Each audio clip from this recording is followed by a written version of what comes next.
Magandang umaga mga kapamilya. Magkape at pandasal muna tayo.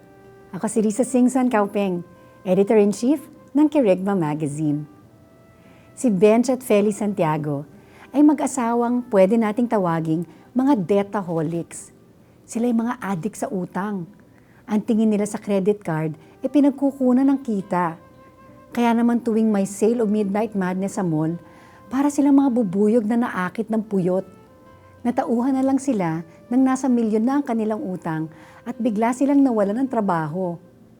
Ngunit ang inakala nilang kamalasan na magdadala sa kanila sa pampinansyal na kamatayan ay sagot pala ng Diyos sa kanilang mga panalangin na makalaya sa utang.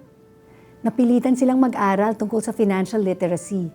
At dahil doon, hindi lang sila nakaahon sa hukay ng pagkautang, sila ngayon ay tumutulong sa ibang makalaya sa kautangan at maging masagana.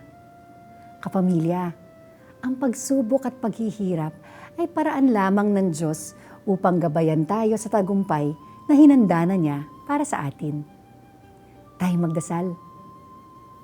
Panginoon, dumaan man ako sa madilim na libis ng kamatayan, wala akong kakatakutan pagkat ika'y aking kaagapay.